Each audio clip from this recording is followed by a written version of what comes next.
सालों पहले पीतल नगर में किशन नाम का एक किसान रहता था। वह गांव के एक जमींदार के खेत पर काम करके किसी तरह अपना घर चला रहा था। पहले किशन के भी खेत थे, लेकिन उसके पिता के बीमार होने के कारण उसे अपने सारे खेत बेचने पड़े। मजदूरी में मिलने वाले पैसों से पिता का इलाज कराना और घर का खर्च चलाना मुश्किल हो रहा था। वो हर दिन सोचता कि कैसे घर की स्थिति को बेहतर किया जाए। आज भी इसी सोच के साथ किशन सुबह सुबह जमींदार के खेत पर काम करने के लिए निकला। खुदाई करते समय उसकी कुदाल किसी धातु से टकराई और तेज आवाज हुई। किशन के मन में हुआ कि आखिर ऐसा क्या है यहाँ। उसने तुरंत उस हिस्से को खोदा तो वहां से एक बड़ा सा पतीला निकला। पतीला देखकर किशन दुखी हो गया। किशन के मन में हुआ कि ये जेवरात होते तो मेरे घर की हालत थोड़ी सुधर जाती। फिर किशन ने सोचा कि चलो अब खाना ही खा लेता हूँ। किशन ने खाना खाने के लिए अपने हाथ की कुदाल उस पतीले में फेंक दी और हाथ मुंह धोकर खाना खाने लगा। खाना खत्म करने के बाद किशन अपनी कुदाल उठाने के लिए उस पतीले के पास पहुंचा। वहां पहुंचते ही किशन हैरान हो गया। उस पतीले के अंदर एक नहीं बल्कि बहुत सारे कुदाल थे। उसे कुछ समझ नहीं आया। तभी उसने अपने पास रखी एक टोकरी को भी उस पतीले में फेंक दिया। वो एक टोकरी भी पतीले के अंदर जाते ही बहुत सारी हो गईं। ये सब देखकर किशन खुश हो गया और उस जादुई पतीले को अपने साथ घर लेकर चला आया। वो हर दिन उस बर्तन में अपने कुछ औजार डालता और जब वो ज्यादा हो जाते तब उन्हें बाजार जाकर बेच आता। ऐसा करते करते किशन के घर की हालत सुधरने लगी। उसने इस तरह से बहुत पैसा कमाया और अपने पिता का इलाज भी करवा लिया। एक दिन किशन ने कुछ गहने खरीदे और उन्हें भी पतीले में डाल दिया। वो गहने भी बहुत सारे बन गए। इस तरह धीरे धीरे किशन अमीर होने लगा और उसने जमींदार के यहाँ मजदूरी करना भी छोड़ दिया।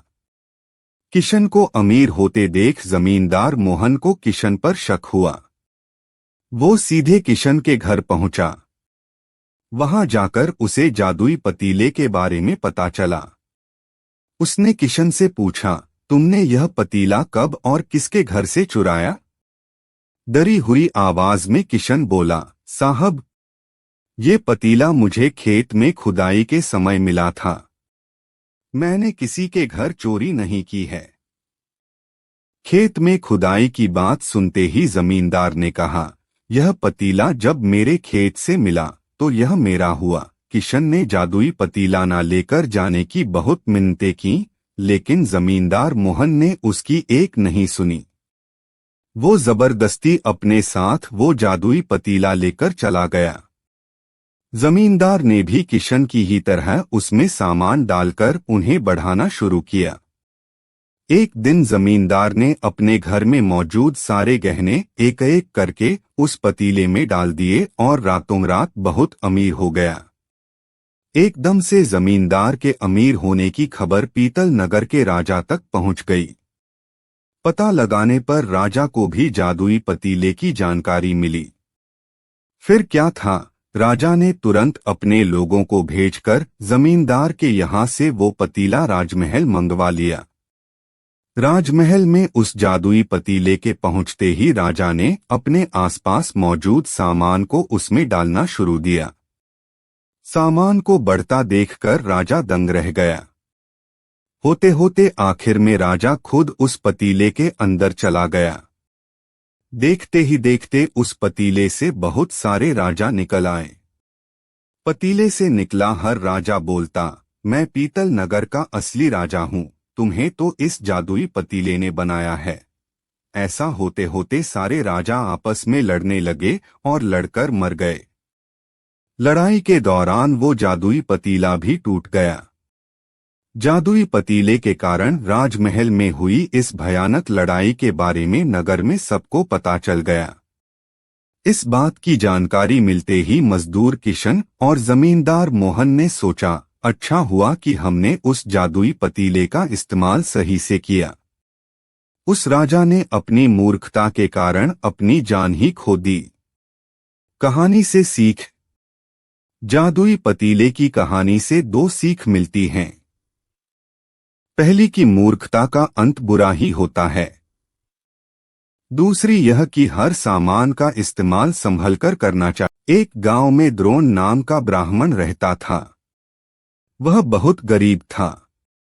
न उसके पास पहनने के लिए अच्छे कपड़े थे और न ही कुछ खाने को था। ब्राह्मण जैसे तैसे भिक्षा मांगकर अपना गुजारा कर रहा था। उसकी गरीबी को देखकर एक यजमान को उस पर दया आ गई। उसने द्रोण को बैलों का एक जोड़ा दान में दे दिया। बैलों को गोधन मानकर ब्राह्मण द्रोण उनकी सेवा पूरी लगन के साथ करने लगा। उसे बैलों से इतना प्रेम था कि वो खुद कम खाता था, लेकिन बैलों को भरपेट खिलाता था। ब्राह्मण की सेवा पाने के बाद दोनों बैल तंदुरुस्त हो गए। एक दिन हटेकट्टे बैलों पर चोर की नजर पड़ गई। बैलों को देखते ही चोर ने मन ही मन बैलों को चुराने की योजना बना ली। योजना बनाने के बाद रात होते ही चोर ब्राह्मण के घर बैल चुराने के इरादे निकल गया। कुछ दूर चलते ही चोर का सामना एक भयानक राक्षस से हुआ। राक्षस ने चोर से पूछा, तुम इतनी रात को कहाँ जा रहे हो? चोर ने कहा, मैं ब्राह्मण के बैल चोरी करने जा रहा हूँ। चोर की बात सुनकर राक्षस बोला, चलो मैं भी तुम्हारे साथ चलता हूँ। मैं कई दिनों से भूखा हूँ। मैं उस ब्राह्मण को खाकर अपनी भूख शांत करूंगा और तुम उसके बैल ले जाना। चोर के मन में हुआ कि रास्ते के लिए एक साथी भी हो जाएगा तो इसे साथ ले जाने में कोई बुराई नहीं है। यह सोचकर चोर अपने साथ राक्षस को साथ लेकर ब्राह्मण के घर पहुंचा। ब्राह्मण के घर पहुंचकर राक्षस बोला, पहले मैं ब्राह्मण को खा लेता हूँ, उसके बाद तुम बैल चुरा लेना। चोर ने कहा, नहीं, पहले मैं बैल चुराऊंगा, उसके बाद तुम ब्राह्मण को खाना। अगर तुम्हारे आक्रमण से ब्राह्मण जाग गया तो मैं बैल चुरा नहीं पाऊंगा। फिर राक्षस बोला, जब तुम बैल खोलोगे तो उसकी आवाज से भी ब्राह्मण जागकर अपनी रक्षा कर सकता है। मैं इस चक्कर में भूखा रह जाऊंगा। राक्षस और चोर दोनों इसी तरह बहस करते रहे। एक दूसरे की बात मानने को उनमें से कोई तैयार नहीं था। उसी बीच राक्षस और चोर की आवाज सुनकर ब्राह्मण जाग गया। ब्राह्मण को जागा देखकर जल्दी से चोर बोला, हे ब्राह्मण, देखो यह राक्षस आपको खाने आया है, लेकिन मैंने इससे आपको बचा लिया। इसने कई बार आपको खाने की कोशिश भी की पर मैंने ऐसा होने नहीं दिया। चोर की बात सुनकर राक्षस ने भी तुरंत कहा, नहीं ब्राह्मण, मैं आपको खाने नहीं बल्कि आपके बैलों की रक्षा करने के लिए यहाँ आया हूँ। यह चोर आपके बैल चुराने आया था। दोनों की बात सुनकर ब्राह्मण को शक हुआ। खतरे को भांपते हुए ब्राह्मण ने फटाफट डंडा उठाया और दोनों को भगा दिया।